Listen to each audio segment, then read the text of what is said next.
Olá a todos, eu fiquei ausente aí por um grande período, porém eu estou de volta publicando vídeos. O assunto de hoje ele envolve o sistema excretor, em específico os rins. O que eu vou abordar nesse conteúdo? Localização, funções, como o rim exerce suas funções, a visão geral de um rim, né? Néfron, que vai ser o nosso tópico principal, pois ele é a unidade funcional. Dentro do néfron, glomérulo renal, túbulos renais, tubo coletor e os mecanismos de autorregulação, em principal o sistema renina-angiotensina. Nós possuímos dois rins, o direito e o esquerdo. Eles ficam localizados na região dorsal do abdômen, ou seja, na região das costas, conforme segue a imagem. Repare que possui um aspecto de feijão gigante. Ele é conectado ao sistema circulatório e passam pelo rim cerca de 1 a 1,5 litros de sangue por minuto. O sangue chega através de cada rim por uma artéria renal e sai pela veia renal. Todo o seu sangue ele vai passar pelo rim. Bom, as funções do rim: eliminação de substâncias indesejáveis produzidas pelo metabolismo, formando assim a urina. A regulação do equilíbrio hidroelétrico. O que é isso? Associe hidro à água. Já o termo elétrico seriam os íons. Quem são os íons? São sais minerais como sódio, cloro, potássio, etc. Ou seja, o equilíbrio hidroelétrico é o equilíbrio das quantidades de água e sais minerais no corpo. Esse equilíbrio ele vai resultar na manutenção da pressão sanguínea, que veremos mais adiante. Veremos à frente com mais detalhes que o rim exerce essas funções através da filtração, reabsorção, secreção e excreção. Bom, o rim apresenta basicamente o hilo, que é o local por onde entram e saem todos os vasos sanguíneos e nervos. Em azul claro temos o córtex, em azul escuro a medula. Essas regiões em tons de azul são os locais em que o rim realiza suas funções e produz a urina. A urina produzida nas regiões em azul são direcionadas para a região verde, que é constituída em sequência pelos cálices e a pelve, que funciona como um funil que direciona a urina para o ureter, indo em direção à bexiga. Para realizar suas funções, o rim possui milhares de unidades microscópicas chamadas néfrons. Na imagem representamos apenas 2 néfrons. Cada néfron trabalha independente, filtrando, reabsorvendo e formando a urina. A urina produzida cai nos tubos coletores. Bom, o néfron é formado basicamente por um glomérulo, a cápsula de Bowman e um longo túbulo que desemboca nos tubos coletores de urina.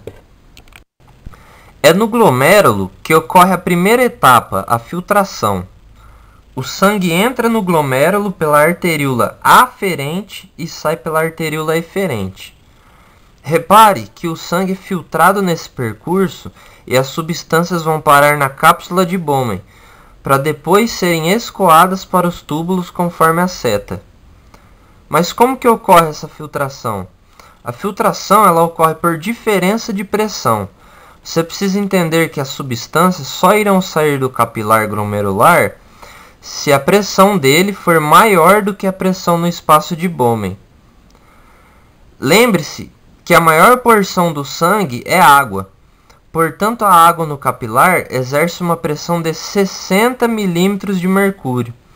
Já a pressão da água no espaço de Bowman é bem menor, sendo 18 milímetros de mercúrio.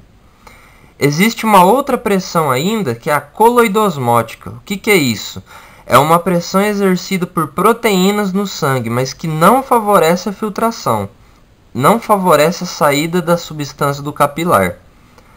Dessa forma, a pressão efetiva de filtração é de apenas 10 milímetros de mercúrio, pois são 60 da pressão da água no capilar contra a soma de 50 das demais pressões em cor amarela. Não acho que por ser 10 milímetros de mercúrio que a filtração será mínima. Muito pelo contrário, a filtração que ocorre nesse primeiro momento não é seletiva. Perde-se muita substância necessária ao organismo. Como a filtragem não é seletiva, muita coisa precisa ser reabsorvida de volta para a corrente sanguínea, e isso ocorre nos túbulos renais. Eles são divididos em 3 partes: túbulo proximal, alça de Henle e túbulo distal. Nos túbulos ocorre a reabsorção de substâncias como água, glicose, aminoácidos, bicarbonato, sódio e cloro, entre outras. Em menor quantidade de reabsorção, temos como exemplo ureia, e a creatinina é totalmente eliminada, ela não é reabsorvida. Como que ocorre essa reabsorção? Você já precisa entender como funciona o transporte de substâncias pela membrana. Procure um vídeo ou um livro. As substâncias, para serem reabsorvidas, precisam passar pelas células da parede do túbulo, em amarelo, pelo interstício, que é um espaço entre as células do tubo e do vaso, destacado em preto, e por fim chegam às células dos capilares, adentrando novamente na corrente sanguínea. Os tipos de transportes serão diversos, como transporte ativo, que é a reabsorção de glicose e aminoácido, incluindo o cotransporte e o contratransporte. E o transporte passivo, que não tem gasto de energia, é o exemplo aí do transporte da água. Importante saber que a bomba de sódio e potássio será fundamental na regulação da concentração e diluição de urina. No túbulo proximal ocorre a maior parte da reabsorção das substâncias necessárias ao organismo. A água é reabsorvida em 65% nessa parte. A glicose e os aminoácidos são quase inteiramente reabsorvidos, e alguns sais e outros produtos eles são reabsorvidos em quantidades moderadas, como o sódio, cloro e o bicarbonato. O sódio, glicose e aminoácidos são reabsorvidos através da bomba de sódio e potássio. O sódio é reabsorvido através de proteínas de membrana e junto com ele é transportada a glicose ou o aminoácido, ou ainda um contratransporte com a saída de prótons de hidrogênio. Isso só ocorre graças à bomba de sódio e potássio, que em contrapartida aumenta a concentração de potássio dentro das células do epitélio do tubo. Já a água é reabsorvida por difusão, como eu falei anteriormente. A próxima etapa dos túbulos é a alça de Henle. A primeira parte é a descendente, continua a reabsorção de água com mais 20%. O fato da alça ser comprida proporciona tempo para a reabsorção adequada da água. A parte ascendente da alça é impermeável à água, mas nesse trecho ocorre a reabsorção ativa de mais sódio, cloro e potássio, controlando assim o nível de diluição do filtrado, deixando-o menos concentrado de acordo com a necessidade do corpo. Não fique perdido quando eu digo que o filtrado irá ficar menos concentrado. Eu quero dizer que ele estará com menos quantidade de soluto, no caso os sais, né? Portanto, será um meio hipotônico. Pense que quanto mais concentrado, mais a urina ficará escura, né? Amarelada. No túbulo distal, continua o controle da diluição do filtrado. Com isso, também reabsorvendo a maioria dos íons, como sódio, cloro e potássio. Nessa parte, não podemos deixar de falar do aparelho justaglomerular. O que é isso? Apesar do esquema, nós precisamos imaginar que o túbulo distal tem uma parte próxima do glomérulo, em contato com seu componente vascular, ou seja, a arteríola aferente e a arteríola eferente. Essa parte próxima do túbulo distal é um conjunto de células chamadas mácula densa. A mácula densa ela regula o fluxo sanguíneo renal. Por exemplo, um aumento do fluxo do líquido tubular causa uma resposta do aparelho justaglomerular, que por sua vez causa a diminuição da resistência da arteríola eferente. O que é diminuir a resistência? A arteríola vai expandir-se, dilatar. Com isso, o sangue sai mais rápido do glomérulo, diminuindo a filtração do glomérulo e, por sua vez, diminuindo o fluxo tubular.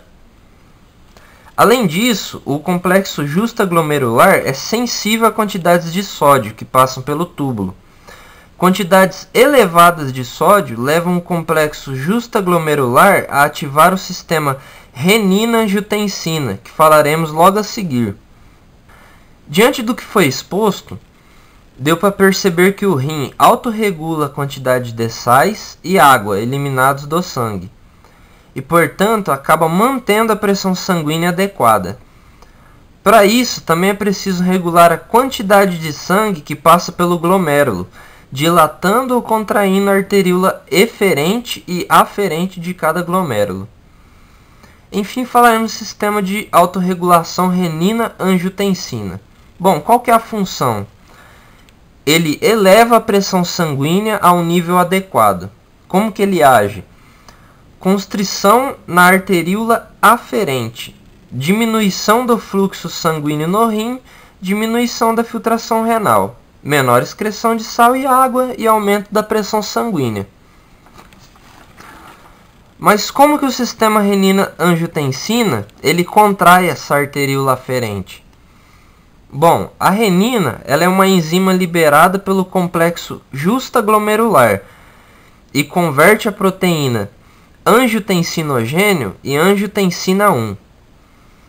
A angiotensina 1 tem pouco poder vasoconstritor, então ela é convertida por outra enzima agora no pulmão, sendo transformada em angiotensina 2. A angiotensina 2 irá cumprir seu papel vasoconstritor e estimular a liberação do hormônio aldosterona pela glândula suprarrenal, localizada no rim, e ainda estimulando a sede. Tudo isso em favor da retenção de sal e água para que a pressão volte a seu nível normal.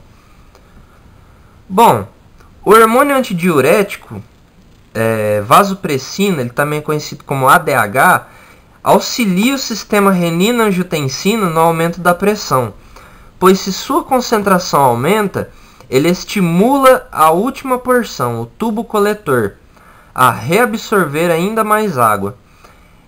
É no tubo coletor que o filtrado vindo dos túbulos renais ganha o nome de urina e a conduz para fora do rim até ser eliminada do corpo. Bom, espero que eu tenha ajudado aí com estas informações. Dúvidas que eu puder ajudar, postem aí nos comentários. Um abraço e até o próximo vídeo.